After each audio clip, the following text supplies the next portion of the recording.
Dice así en Lucas, como sabemos todos, el capítulo 15, dice que se acercaban a Jesús todos los publicanos y pecadores para oírle.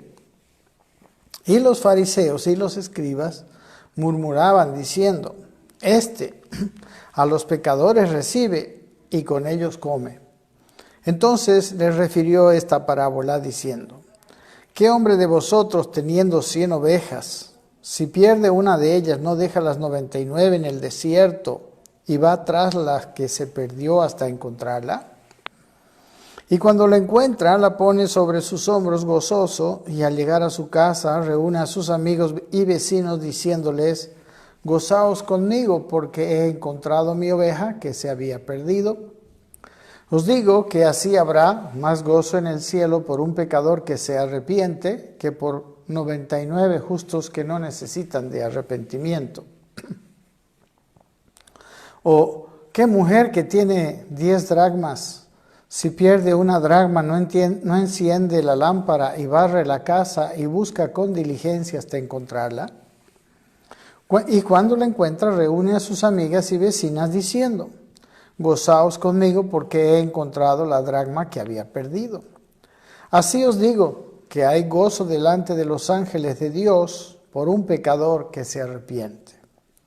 También dijo, un hombre tenía 2 hijos, y el menor de ellos dijo a su padre, Padre, dame la parte de los bienes que me corresponde. Y le repartió los bienes. No muchos días después, juntándolo todo, el hijo menor se fue lejos a una provincia apartada y allí desperdició sus bienes, viviendo perdidamente. Y cuando todo lo hubo malgastado, vino una gran hambre en aquella provincia y comenzó a faltarle. Y fue y se arrimó a uno de los conciudadanos de aquella tierra, el cual le envió a su hacienda para que apacentase cerdos. Y deseaba llenar su vientre de las algarrobas que comían los cerdos, pero nadie le daba. Y volviendo en sí dijo, ¿cuántos jornaleros en casa de mi padre tienen abundancia de pan, y yo aquí perezco de hambre? Me levantaré e iré a mi padre y le diré, Padre, he pecado contra el cielo y contra ti, ya no soy digno de ser llamado tu hijo. Hazme como uno de tus jornaleros. Y levantándose vino a su padre, y cuando aún estaba lejos lo vio su padre, y fue movido a misericordia, y corrió y se echó sobre su cuello y le besó. Y el hijo le dijo, Padre, he pecado contra el cielo y contra ti, y ya no soy digno de ser llamado tu hijo. Pero el padre dijo a sus siervos, sacad el mejor vestido y vestidle, y poned un anillo en su mano y calzado en sus pies, y traed el becerro gordo y matadlo, y comamos y hagamos fiesta, porque mi hijo muerto era y ha revivido, se había perdido y es hallado. Y comenzaron a regocijarse. Y su hijo mayor estaba en el campo, y cuando vino y llegó cerca de la casa, oyó la música y las danzas. Y llamando a uno de los criados le preguntó qué era aquello. Él le dijo, tu hermano ha venido y tu padre ha hecho matar el becerro gordo por haberle recibido bueno y sano. Entonces se enojó y no quería entrar. Salió por tanto su padre y le rogaba que entrase. Mas él respondiendo dijo al padre, he aquí tantos años te sirvo, no habiéndote desobedecido jamás, y nunca me has dado ni un cabrito para gozarme con mis amigos. Pero cuando vino tu hijo, que ha consumido tus bienes con rameras, has hecho matar para él el becerro gordo. Él entonces le dijo, hijo, tú siempre estás conmigo y todas mis cosas son tuyas. Mas era necesario hacer fiesta y regocijarnos, porque tu hermano era muerto y ha revivido, se había perdido y es hallado. Miren, esto es todo el capítulo 15. Podemos decir el capítulo de los perdidos, ¿no? Miren, bien, aquí en el comenzar el primer versículo, es interesante, dice, se acercaban a Jesús todos los publicanos y pecadores para oírle. Y los fariseos y los escribas murmuraban diciendo, a los pecadores recibe y con ellos come. Yo digo que, bueno, habíamos visto en los versículos precedentes, ¿no?, cómo había mucha insensibilidad, ¿no?, de la clase religiosa. Y en realidad aquí también vemos, ¿no?, que había mucha gente, dice, todos los publicanos y los pecadores. Es muy contrastante, muy interesante, que todos los publicanos y pecadores se acercaban para oírle. Y después, los religiosos del tiempo, los fariseos y los escribas, se acercaban para murmurar de él, dice el versículo 2, murmuraban, a los pecadores recibe y con ellos comen. Es muy triste ver cómo cuando a veces la religión, ¿no?, el orgullo religioso, el estar, como podemos decir, perdidos en la casa, nos puede hacer mucho más insensibles a la palabra de Dios que las personas que están perdidos realmente, que son pecadores. Y como aquí, ¿no?, la gente iba, aquí Jesús, Lucas, ¿no?, el escritor, está mostrando una tremenda verdad que nosotros necesitamos entender y quizás mirar. Por ejemplo, los pecadores y los publicanos, ¿no?, los publicanos eran considerados casi traidores, ¿no? Dice, se acercaban, ¿para qué? Para oírle.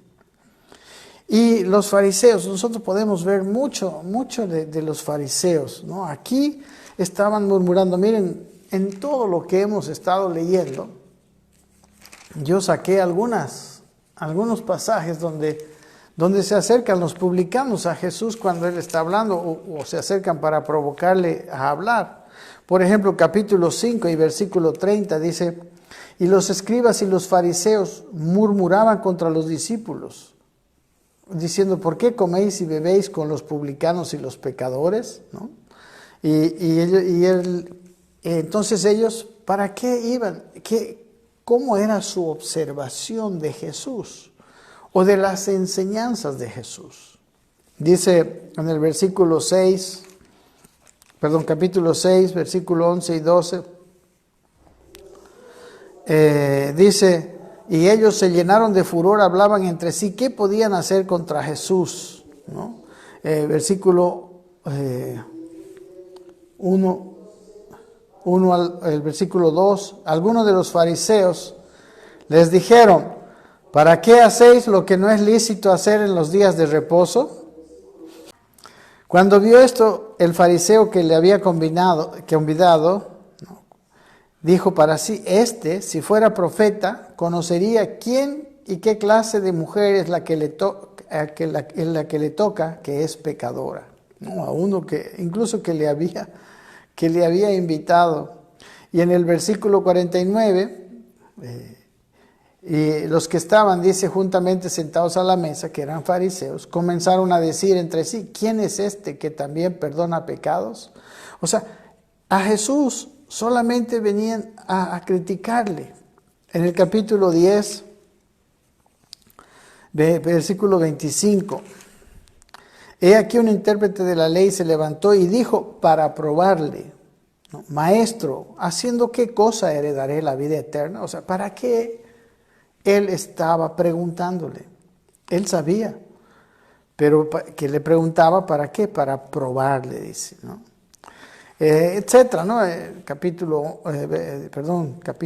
11, versículo, los últimos que hemos estado considerando, 11:53, diciéndoles él estas cosas, los escribas y los fariseos comenzaron a estrecharle en gran manera y a provocarle que hablase de muchas cosas, acechándole y procurando cazar alguna palabra de su boca para acusarle. Bueno, esto nos lleva quizás a hacer una pequeña aplicación en este momento, ¿no?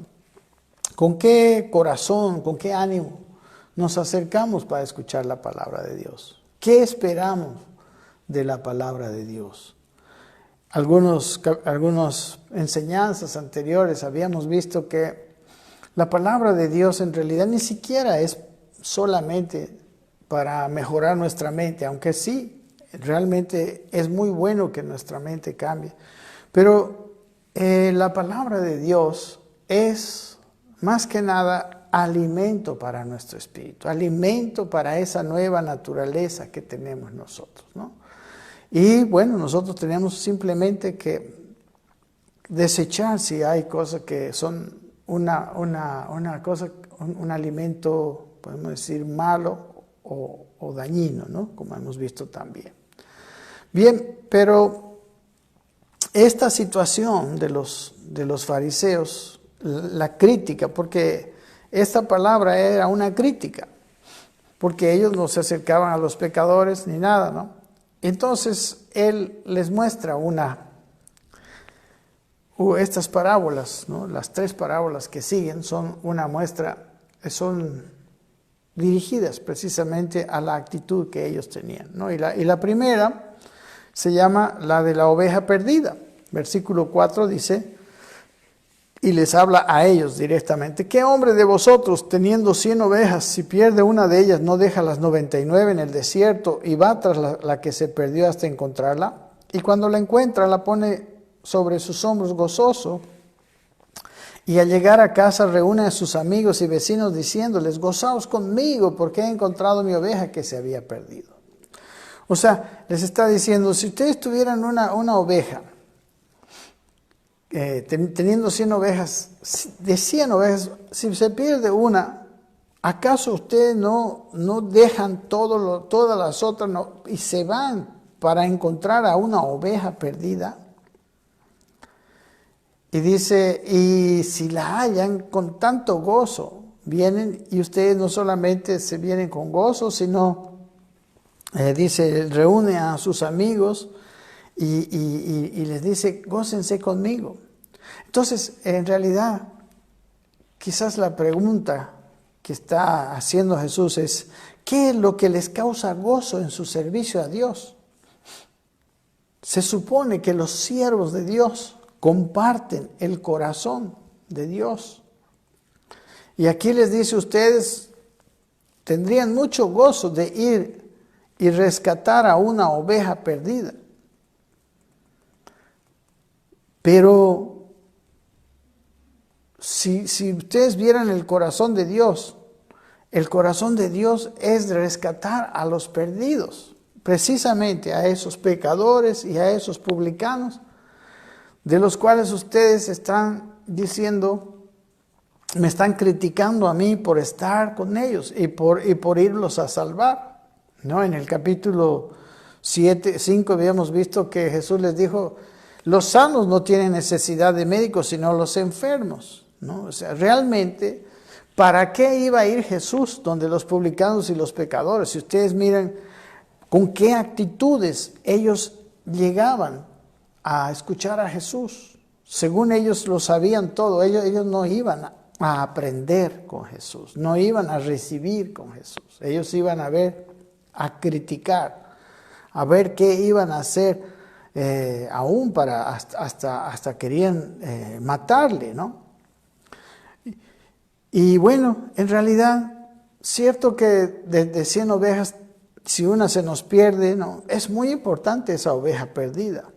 Pero aquí les está diciendo que habrá más gozo en el cielo por un pecador que se arrepiente que por 99 justos que no necesitan de arrepentimiento. El gozo en la tierra, claro, puede ser del que perdió cuando la encuentra, e incluso de sus amigos y vecinos. Pero si queremos si queremos ver cómo se goza el cielo, a quien nos debemos, en realidad nosotros somos servidores, ¿verdad? Nuestro trabajo es para el cielo. ¿Qué es lo que al cielo le causa gozo? Es cuando un pecador se arrepiente, ¿no? Y bueno, aquí yo pienso que con cierto sarcasmo les dice, ¿no? Allá hay más gozo por un pecador que se arrepiente que por 99 justos que no necesitan arrepentimiento, ¿no? Entonces, en el cielo, mis hermanos, ahí están las cosas que no se ven. Ahí están las cosas que realmente tienen importancia. Las cosas invisibles, como hemos visto en todo el Evangelio, en todo el Sermón del Monte. Vemos aquí que en realidad, mis queridos hermanos, el Señor las cosas espirituales las valora mucho más que las cosas materiales. Y nuestro servicio es un servicio espiritual. De hecho, usted trabaja, pero realmente, si usted es siervo de Dios, usted no está trabajando por un sueldo, usted está trabajando porque está llevando la presencia, el testimonio de Dios en ese lugar de trabajo. Si eso es más importante que su sueldo, entonces usted está sirviendo a Dios. Ahora, si lo más importante es su sueldo, pues usted se está sirviendo a sí mismo o está sirviendo, no sé, a la empresa, etc. Depende mucho de nuestro punto de vista. Ellos tenían mucho gozo de encontrar una oveja perdida, pero ellos menospreciaban a los pecadores que necesitaban arrepentimiento. Totalmente una actitud contraria a la de aquel Dios a los que supuestamente ellos servían. ¿Cómo podemos estar sirviendo a Dios, pero tener una actitud totalmente contraria, unos valores totalmente contrarios? Es muy importante en nosotros entender el corazón de Dios si vamos a ser servidores de Dios. Si hemos entendido el propósito para el cual Él nos ha llamado, Él nos ha creado, Él nos ha salvado y nos ha traído a este mundo, ese propósito, hay propósito que es divino. Nosotros no tenemos simplemente propósitos materiales, ¿no? Mucha gente vive para hacer riqueza, mucha gente vive para hacer fama, mucha gente vive para tener comodidad. Pero aquí en el 11, nosotros habíamos visto, en el versículo 34, dice, la lámpara del cuerpo es el ojo. Cuando tu ojo es bueno, también todo tu cuerpo está lleno de luz, pero cuando tu ojo es maligno, también tu cuerpo está en tinieblas, ¿no? Entonces, si mi ojo es bueno, si mi manera de ver es buena, yo estaré lleno de luz. En este caso, si mi ojo discierne lo que para el cielo es valioso, eso es un ojo bueno. Discierne el valor de las cosas según el cielo las valora y no según la tierra, ¿no? Entonces aquí está diciendo que el cielo se gozará cuando uno de los pecadores se arrepiente. Y ellos están diciendo, no, yo no voy con los pecadores, me voy a contaminar con los pecadores. Yo también pienso que a veces en nuestras congregaciones cristianas ha habido, ¿no? En mi vida cristiana ha habido esas actitudes. Quizás muchas veces no queremos que las personas, especialmente nuevas, vuelvan con sus antiguos amigos, especialmente si ellos se dedicaban a la juerga, o no sé, a algunas cosas. Y quizás es en cierta medida algo prudente cuando una persona está saliendo, ¿no?, de ciertos vicios y de ciertos pecados. Entiendo eso. Pero en realidad no tenemos que tener una cultura separatista como tenían los escribas y fariseos. Nosotros no necesitamos ni debemos separarnos de los pecadores. ¿Por qué nos separamos de los pecadores? ¿Por qué incluso se nos instruye? ¿Cuándo una persona hace bien en separarse de los pecadores? Cuando, digo, bueno, en realidad nunca hace, quizás cuando, al comienzo, ¿no?, cuando es niño. Es como un bebé que cuando nace, es conveniente que esté en una incubadora, ¿no?, así alejada de los gérmenes y todo eso. Pero en el momento en que él empieza la vida, tiene que tener una vida así en medio de todo eso. Nosotros, los padres, no tenemos que, preparar a nuestros hijos como para que vivan ermitaños, ¿no? A ellos los tenemos que dar el ejemplo, tenemos que que mostrarles la vida en medio de una sociedad que está corrompida ciertamente y a tener contacto con gente que está corrupta. ¿Para qué? Para precisamente ser luz, ¿no? Ser lo que Dios nos llamó a ser. Ustedes son la sal de la tierra, ustedes son la luz del mundo, ¿no? Los últimos versículos del capítulo anterior dice que buena es la sal, pero si la sal perdiere su sabor, no sirve para nada, ¿no? ¿Para qué sirve una persona? ¿Para qué sirve la sal sino para estar en la comida? Si usted come pura sal, es horrible. Pero si un poco de sal le pone la comida, usted no solamente valora la sal, sino valora la comida misma. Entonces, mis queridos hermanos, la debilidad espiritual, la carnalidad dentro de la vida cristiana muchas veces nos ha hecho alejarnos del pecado físicamente, cuando lo que nosotros necesitamos es tratar con el Señor, el interior, la causa de nuestro pecado, la falta de que Dios llene nuestro ser. Cuando Dios llena nuestro ser, entonces el pecado deja de tener atractivo. Miren, la siguiente también tiene el mismo objetivo, ¿no? Le muestra a una mujer, dice, ¿o qué mujer? Antes le dice uno de ustedes, ahora habla de una mujer. ¿Qué mujer que tiene 10 dracmas? Si pierde una dracma, dice, no enciende la lámpara y barre la casa y busca con diligencia hasta encontrarla. Y cuando la encuentra, reúne a sus amigas y vecinas diciendo, gozaos conmigo porque he encontrado la dracma que se había perdido. Y el corolario, ¿no? El versículo 10, así os digo que hay gozo delante de los ángeles de Dios por un pecador que se arrepiente, ¿no? ¿Qué es una dracma? Un dracma era una moneda que equivalía más o menos el salario, un poquito menos de un salario, un jornal diario, ¿no? De un jornal diario que se le pagaba a un jornalero, ¿no? Entonces dice que si una mujer teniendo 10, más o menos, digamos que nosotros podemos decir, no, yo no estoy muy al tanto, pero digamos que son 100 bolivianos. Casi que trabajando los 30 días, un poquito más del sueldo mínimo ganaría, ¿no? 100, 120, 150.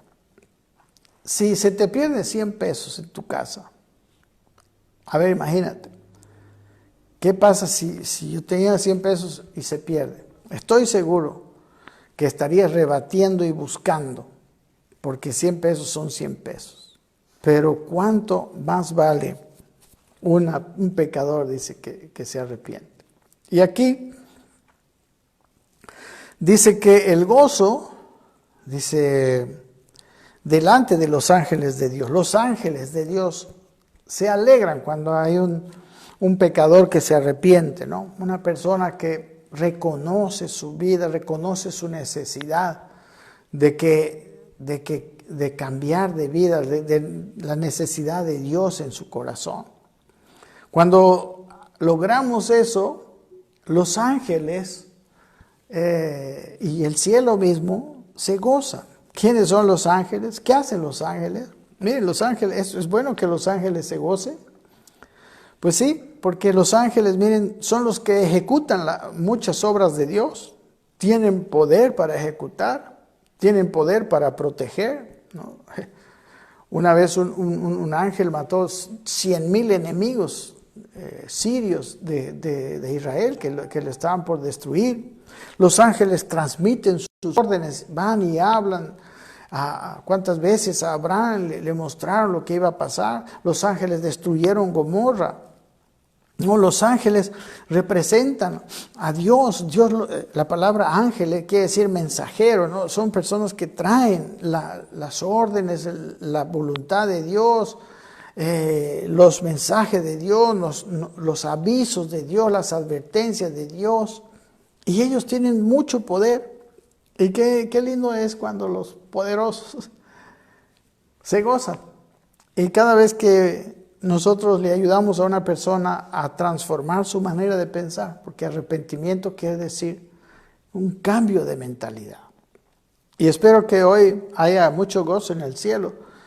Y nosotros que estamos escuchando y considerando este pasaje bíblico, le hallemos el verdadero valor, el valor de las cosas, pero el valor que el cielo le da a las cosas. Porque eso es lo verdaderamente valioso. Hemos visto antes que las cosas de esta tierra tienen un valor, o sea, no son eternas, ¿no? Se pierden fácilmente, se arruinan. En cambio, los tesoros en los cielos no pierden nunca su valor, ¿no? Un hombre que cambia su vida, es transformado, es llevado a ser como Cristo. Ese hombre, mis hermanos, es de gran valor y hay mucho gozo en los cielos cuando ocurre eso. Y la otra parábola es el hijo pródigo. Algo que había visto entre estos tres, miren, el hijo pródigo, dice el versículo 11, dijo también, un hombre tenía 2 hijos. Me llama la atención. Primero habla de 100 ovejas que se pierde una. Luego de 10 dracmas que se pierde una, ¿no? La primera es 1/100ª parte, la segunda es 1/10 parte y la tercera es la mitad, ¿no? Tiene 2 hijos y de los 2 hijos uno se le pierde. No, miren aquí y cuenta la historia, por ejemplo, del versículo 12 al 17,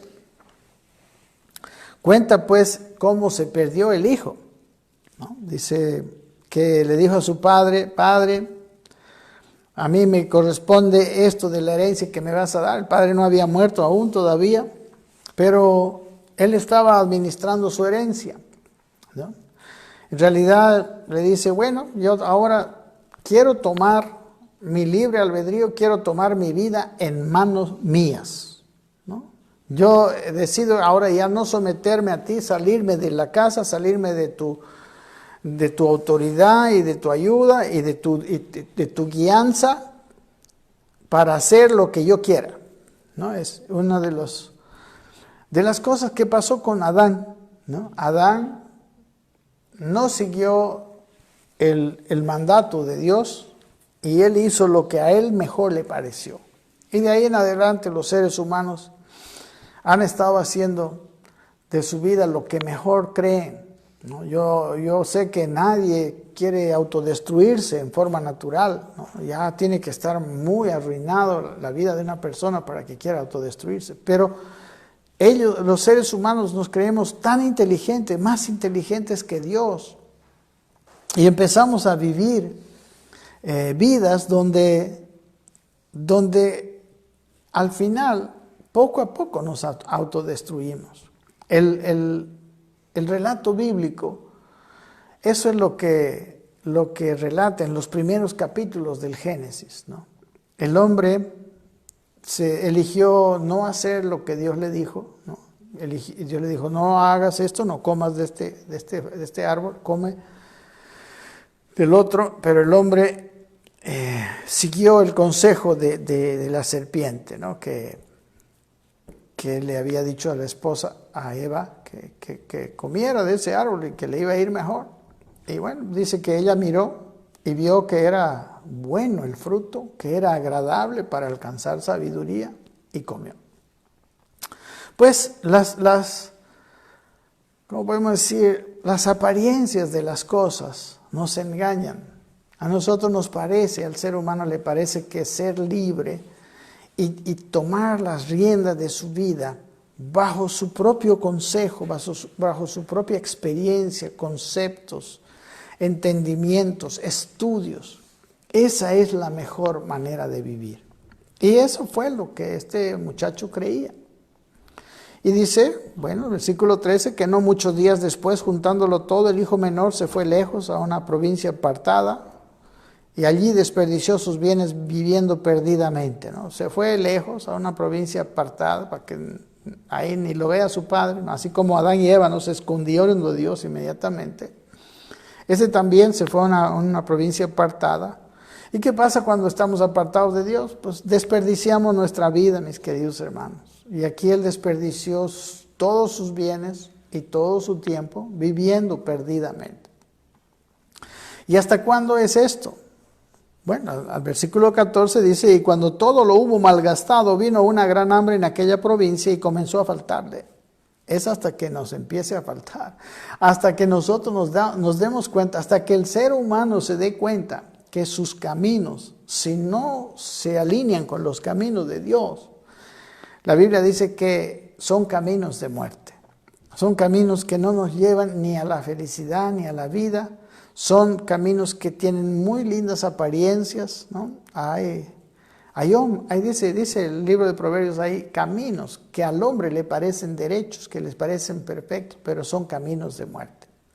Porque nuestros caminos, dice el profeta Isaías, porque mis caminos, dice, son más altos que vuestros caminos, y mis pensamientos más altos que vuestros pensamientos. Y les dice, así como son más altos los cielos que la tierra, así son mis caminos, más altos que vuestros caminos.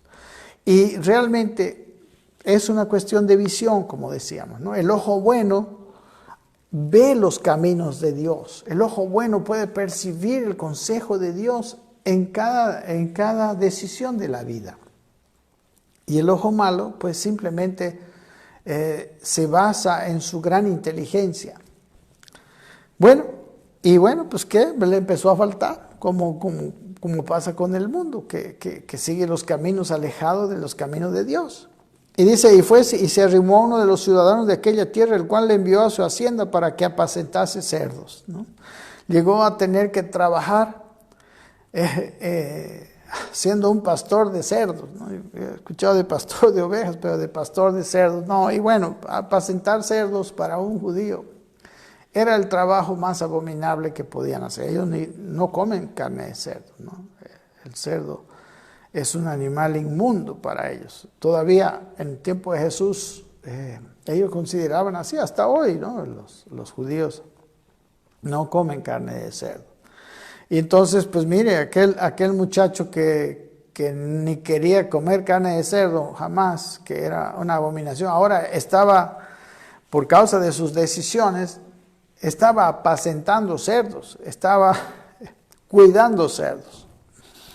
Y dice el versículo 16, no solamente estaba haciendo cosas contra su voluntad, haciendo lo que su familia, lo que la sociedad, lo que se le había enseñado, todo lo contrario, sino dice que no tenía que comer. El versículo 16 dice que deseaba llenar su vientre de las algarrobas que comían los cerdos, pero nadie le daba. No, hay hambre lejos de la voluntad de Dios, hay hambre. Fuera de la voluntad nos comienza a faltar todo. Hasta que, bueno, pues toca fondo, como pasa con nosotros. Ahí está uno de los inicios muchas veces de la vida cristiana. Hay algunas veces que el dolor, hay algunas veces que necesitamos salir de la confianza en nosotros mismos para darnos cuenta que nos estamos equivocando y que estamos, como dice la Biblia, en caminos de muerte. Y eso fue lo que pasó, gracias a Dios, con este muchacho. Dice versículo 17 que volviendo en sí dijo: ¿cuántos jornaleros en la casa de mi padre tienen abundancia de aquí y yo aquí perezco de hambre? ¿No? Ya llegó a un punto en que ya pues él estaba pereciendo de hambre y se recuerda, ¿no? Los trabajadores de mi padre. Antes yo era el hijo, ahora los mismos trabajadores que no son de la familia de mi padre están comiendo muchísimo mejor que yo. Y toma una gran decisión. Dice: me levantaré e iré a mi padre y le diré: Padre, he pecado contra el cielo y contra ti, ¿no? Entonces dice, él piensa, ¿no? Voy a ir y voy a confesar el pecado que tengo. Me he dado cuenta, ¿no? Es que eso es muy maravilloso, porque ese es el primer paso para volvernos a Dios. Y él confesó, dice la Biblia, que si confesamos nuestros pecados, Él es fiel y justo para perdonar nuestros pecados y limpiarnos de toda maldad, que la maldad es la raíz de nuestros pecados. No solamente nos limpia de lo que hemos hecho, nos perdona lo que hemos hecho, sino empieza a limpiar la raíz, que es esa vieja y mala naturaleza que tiene el hombre alejado de Dios. Versículo 20 dice, el 19 dice, en el 18 dice, voy a decirle esto y le voy a decir, ya no soy digno de ser llamado tu hijo, hazme como uno de tus jornaleros. Ser uno de tus jornaleros es mejor que vivir lejos de tu casa. Y levantándose, versículo 20, dice, vino a su padre y cuando uno estaba lejos lo vio a su padre. O sea, él no solamente lo pensó, lo decidió, sino que lo hizo, ¿no? Comenzó, él fue, se arrepintió verdaderamente. Y dice en ese versículo 22, 20, que cuando estaba aún lejos lo vio su padre y fue movido a misericordia y corrió y se echó sobre su cuello y le besó. Miren, aquí está la maravillosa gracia de Dios, ¿no? El Padre lo vio, tuvo misericordia de él, se abrazó, se echó sobre su cuello y lo besó. Y fue tan feliz el Padre, ¿no? Y miren, llegando a este punto, qué diferente la mirada, la visión, los conceptos de los escribas y fariseos, aquellos que supuestamente eran siervos de Dios. ¿Cómo pueden ser los siervos de Dios tan alejados del corazón de Dios? ¿Cómo puede ser que ellos se consideren siervos de Dios sin conocer? Hermanos, nosotros necesitamos conocer el corazón de Dios para vivir. La palabra de Dios nos muestra muchas cosas del corazón de Dios. Y si nosotros queremos servir a Dios y vivir agradable a Dios, necesitamos tener su corazón. Y miren, él fue, le besó, él no lo reprendió. Sabe que Dios sabe que nosotros estamos perdidos. El estar perdido no es solamente cuando yo cometo pecado. El estar perdido es una condición del ser humano. Es una condición general del ser humano. Y hay algunos que pecan más, otros que pecan menos, pero todos son egoístas. Todos al final de cuentas, cuando somos probados, cuando vienen las presiones, ahí sale las verdaderas, o sea, lo que hay en lo más profundo del corazón. Y pues aquí, gracias a Dios, ¿no? el tocar fondo fue para bien. Pudo haber tocado fondo y haberse muerto ahí de hambre, ¿no? O no sé, de enfermedad. Pero gracias a Dios, Él se da cuenta, como todos los seres humanos necesitan entender que la solución para ellos es una solución de fondo. La solución de ellos es el cambio de naturaleza. Por eso dijo Jesús que necesitamos nacer de nuevo. Y Dios está contento con eso. Dios envió a su Hijo porque eso es lo que Dios quiere. Dios hizo que Jesucristo, ¿no? Que es el Dios hecho hombre, ganara, fuera pagador de nuestros pecados, para que después Él pueda perdonarnos y pueda darnos esa nueva vida. Y aquí dice, miren lo que le hizo el Padre. Después de que el Padre se echó sobre su cuello en el versículo 20 y el versículo 21, y el Hijo le dijo al Padre, he pecado contra el cielo y contra ti, ya no soy digno de ser llamado tu Hijo. Él era un hombre, llegó a tener humildad. ¿Cuántas veces, mis hermanos queridos, las malas experiencias de la vida, las experiencias dolorosas, no son tan malas como parecen? Porque muchas de ellas nos devuelven la humildad que nosotros necesitamos. Que tuvo este joven y que así vino al Padre.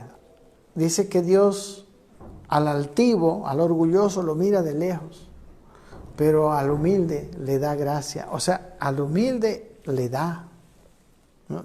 Como habíamos hablado la otra vez, Dios es como un ser que ama a la gente y que tiene todo lo necesario y que quisiera darle. ¿Cuántos padres quisieran tener todo para darles a sus hijos? Porque los ama. Y así es nuestro Dios.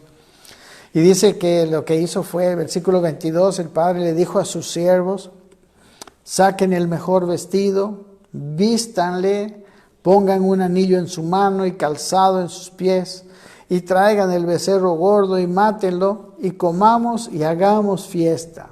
Porque mi hijo muerto era y ha revivido, se había perdido y es hallado. Y comenzaron a gozarse, ¿no? Lo que decía el versículo 7, que hay gozo en los cielos, está ejemplificado por lo que pasaba en la casa de este hombre, ¿no? Dele en el mejor vestido, ¿no? Le vistió con vestidos limpios, no sabemos qué vestidura tiene, dice que el Señor nos vistió de justicia, ¿no? Cuando nosotros venimos a Cristo, somos vestidos con su traje de justicia. Cuando nos mira, no mira nuestras viejas vestiduras, sino las nuevas. Le hizo un becerro gordo, le hizo matar el becerro gordo, una comida linda. Es gozo y alegría que viene a nuestra vida, provisión, ¿no? Que viene, que Dios quiere dar, un anillo, ¿no? Que el anillo es un sello de autoridad, ¿no? Para disfrutar la herencia. Le devolvió herencia, la herencia que malgastó. Él la malgastó, pero ahora le dio un anillo de autoridad sobre la herencia. Y ahora hoy hay otra clase de herencia que Dios nos da a nosotros cuando venimos a Él. Y también le dio vida, porque muerto era, dice, y ahora le dio vida eterna, nacido de nuevo. Nosotros también, el hombre es muerto en sus delitos y pecados, dice Efesios capítulo 2, pero Él os dio vida, nos da vida el Señor. Y dice, perdido era, ¿no?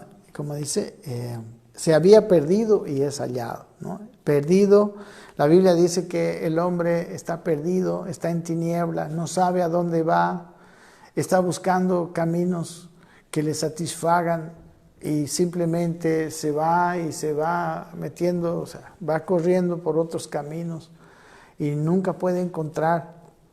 Pero el Señor es la luz. Por eso Cristo vino. Entonces nos sacó de las tinieblas. Hemos dejado de ser perdidos para ahora saber a dónde vamos. Y pues mire, luego cuenta, hasta aquí tiene casi todo, todos los elementos de las otras dos parábolas, ¿no? De lo perdido. Pero ahora desde el versículo 25 al 32 surge un nuevo elemento, y es el elemento de los escribas y fariseos. Esto Jesús habla como para identificarlos a ellos. ¿Quién era este? Versículo 25. Dice, su hijo mayor, que él supuestamente no había cometido los mismos errores que el menor, dice. Estaba en el campo y cuando vino, dice, y llegó cerca de la casa, oyó la música y las danzas. Y llamando a uno de los criados le preguntó qué era aquello. Y él le dijo, tu hermano ha venido y tu padre ha hecho matar el becerro gordo por haberle recibido bueno y sano. Mire, el siervo igual, ¿no? Le cuenta el corazón del padre. Lo que Jesús estaba diciéndoles a ellos. Dios se alegra en el cielo, está viendo alegría y fiesta. Pero el versículo 28 dice, entonces se enojó y no quería entrar. Salió por tanto su padre y le rogaba que entrase. O sea, él se enojó, mis hermanos, porque su hermano había sido perdonado. La ley, el camino de ley, muchas veces actitudes que hay en las iglesias, ¿no? A mí me costó, yo soy un hombre de oración y de ayuno, ¿cómo este puede ser así? Y vamos menospreciando a las personas, la misma actitud de los escribas y fariseos. Y nosotros no estamos para hacer eso, nosotros estamos para alegrarnos cuando hay uno que puede ser el más malo, el malísimo. Pero si se convierte, si se arrepiente verdaderamente, amén. Yo no soy bueno, Nadie es bueno. El bueno es Dios. Y lo bueno que podemos ser nosotros es aquello que de Dios tenemos. Porque eso que tenemos de Dios es lo bueno que podemos tener. La justicia de la ley era la que él que pensaba, ¿no? El versículo 29, después de que el padre vino, entra pues, alégrate porque tu hijo, tu hermano ahora vive. Y dice el versículo 29, él respondiendo dijo al padre, he aquí yo tantos años te sirvo y nunca te he desobedecido. Supuestamente, nunca me has dado ni un cabrito para gozarme con mis amigos, ¿no? Él estaba reclamando que nunca hubo gozo en la casa del Padre. Miren que las personas que son como los fariseos viven un evangelio alejado del gozo. Y eso estaba extrañando a este hijo. Versículo 30. Pero cuando vino tu hijo que ha consumido tus bienes con rameras, has hecho matar el becerro gordo. Aquel que había sido tan badulaque, ahora viene y te da tanta alegría. Por eso dice el versículo 7, que hay más gozo en los cielos por un pecador que se arrepiente que por 99 justos, ¿no? Que no necesitan supuestamente de arrepentimiento. Y es lo que Jesús estaba queriendo provocar en estos escribas y fariseos que lo estaban criticando porque estaba en medio de los pecadores. Y él le dijo, miren, entonces el padre le dijo, hijo, tú siempre estás conmigo y todas mis cosas son tuyas. ¿Sabe que el hijo, teniéndolo todo, nunca hizo una fiesta? Nunca recibió, el gozo de lo que tenía. Nunca disfrutó. Hermanos, el vivir en Cristo es un disfrute. Tiene que haber gozo en la vida. El fruto del Espíritu es amor. Y la primera característica del amor es gozo. No puede ser un amor sin gozo. El amor tiene gozo. El verdadero amor de Dios tiene un gozo interno. En nuestras vidas, el gozo del Señor es nuestra fuerza. El gozo del Señor nos permite incluso superar serias tribulaciones. Pero es un gozo interno, es un gozo que no depende de lo que sucede o no sucede, sino depende de la llenura que yo he permitido que Él llene, o sea, de los lugares, de toda la llenura que puede haber en mi ser. Y el gozo, Él lo tenía todo. Los que le conocemos a Dios, mis hermanos, no veo por qué nosotros podemos estar así lejos del gozo de Dios. El Padre le dijo, tú siempre estás conmigo y todas mis cosas son tuyas. ¿Por qué? O sea, yo pienso, ¿no? ¿Por qué no has hecho matar un becerro si es tuyo también? Amén. Versículo 32, mas era necesario hacer fiesta y regocijarnos porque tu hermano era muerto y ha revivido, se había perdido y es hallado. Amén. Dios nos llevó, aquí lo dice, de muerte a vida. Cuando un muerto vive y se arrepiente, el Señor dice en su palabra en 1 de Juan capítulo 3, 14, aquí tengo algunos versículos, de que dice que nosotros hemos pasado de muerte a vida. Capítulo 3, 14 dice, nosotros sabemos que hemos pasado de muerte a vida en que amamos a los hermanos. El que no ama a su hermano permanece en muerte. Aunque este otro era supuestamente muy justo, nunca le había desobedecido, pero no amaba a su hermano. Y aquí se ve, estaba permaneciendo en muerte. En Romanos, famoso versículo, Romanos 6, 23, dice así, porque la paga del pecado es muerte, mas la dádiva de Dios es vida eterna en Cristo Jesús, Señor nuestro, ¿no? Es vida eterna. La vida que Él nos da es una vida eterna. Hemos pasado de muerte a vida.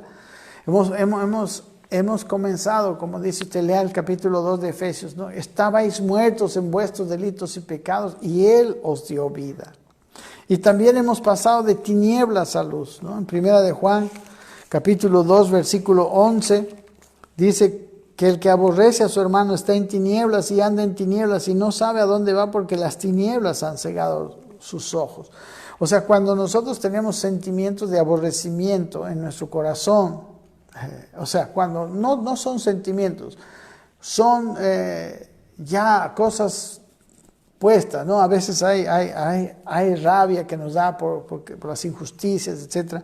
Pero no tiene que ser sobre el hombre. Dios aborrece al pecado, pero ama al hombre que peca.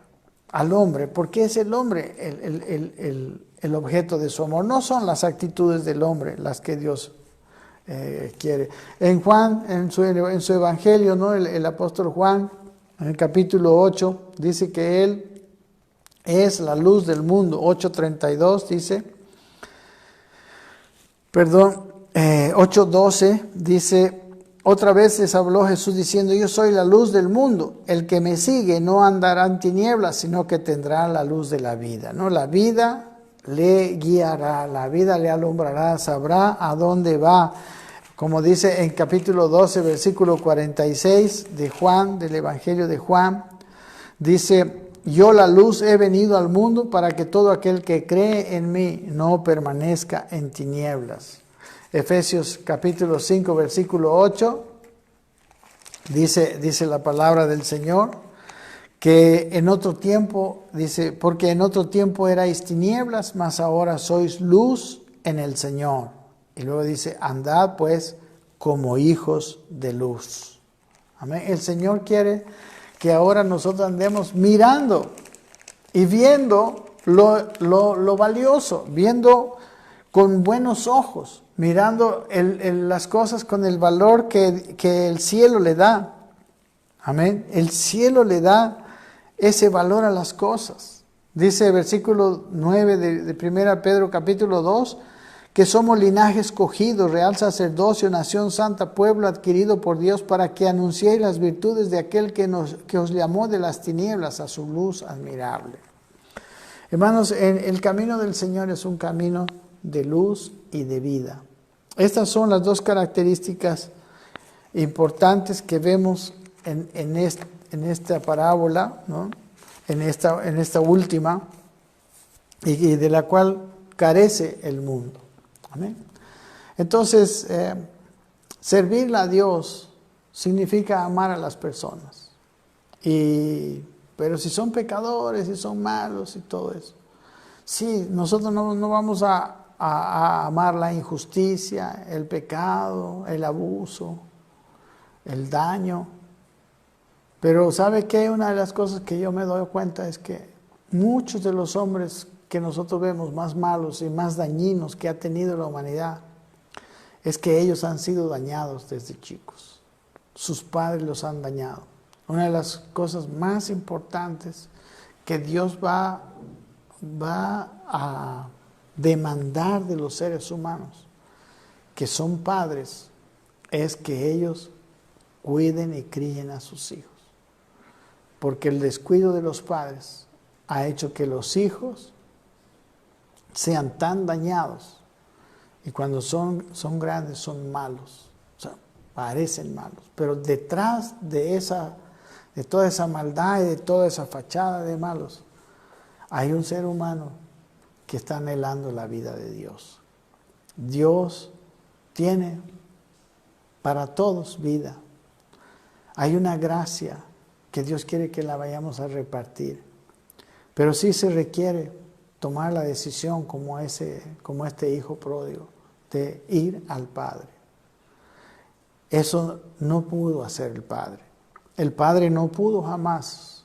Es más, Él, si ustedes ven, se quedó en casa. Sí estaba esperando, pero Él no fue. Él le dio libre albedrío al Hijo, como Dios dio libre albedrío al hombre.